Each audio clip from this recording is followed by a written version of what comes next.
primeira coisa que eu pensei foi como parir leitores, que é o que eu mais tenho feito na minha vida, despertar o desejo em outras pessoas pela leitura.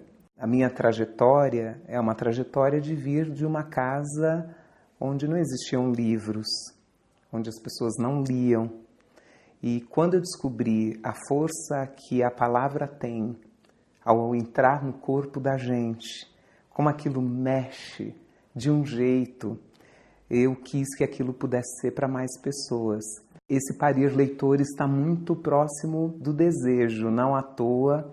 Uma parte da nossa atuação são com grávidas e com mães de crianças pequenas. Por essa possibilidade que uma mulher gestante tem de conectar-se àquele bebê pela palavra, pela poesia.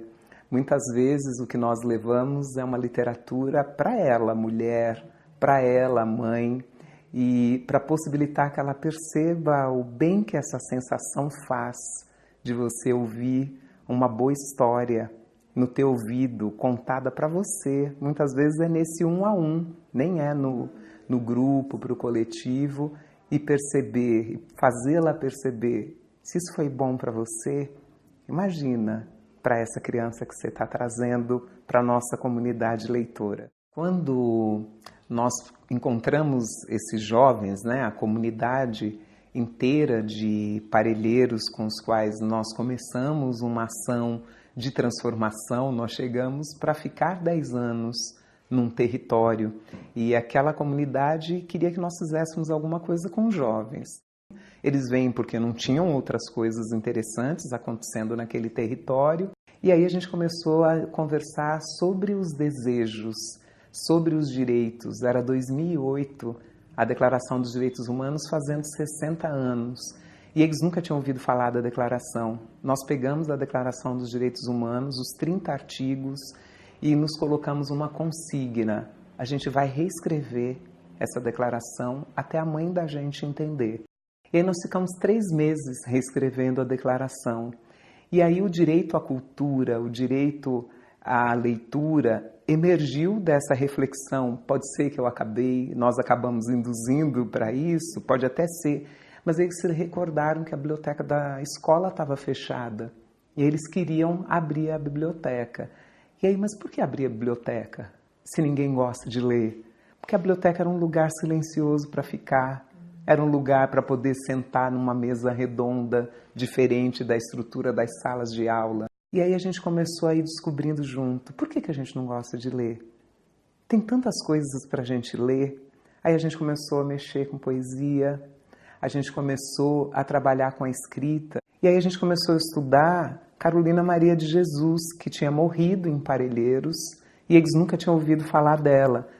A Carolina falava da fome, e eles sabiam o que era fome.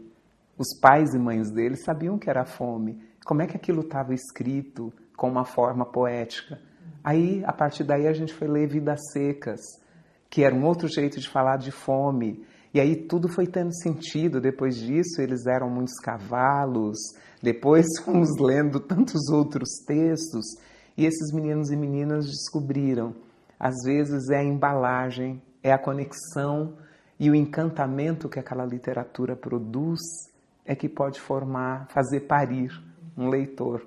E aí são os meninos e meninas de Parelheiros, os escritureiros, como eles se denominam, aventureiros da escrita de Parelheiros, que hoje saem encantando outros jovens, mães, crianças. Eles fazem um trabalho intenso nas creches, porque eles falam que eles não gostariam que os seus irmãos pequenos e os seus filhos demorassem tanto para se apaixonar pela literatura, como foi na história deles. O meu desejo de ler, ele surge nos anos 80, quando eu conheci os autores negros, quando eu encontrei a poesia de Oliveira Silveira, quando eu encontrei Solano Trindade, Luiz Cuti.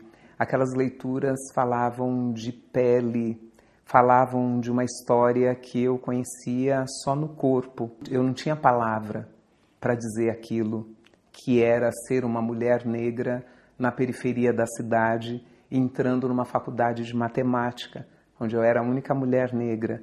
E aí eu encontro o poema de Oliveira Silveira dizendo: eles querem que nós saibamos que eles foram senhores e que nós fomos escravos.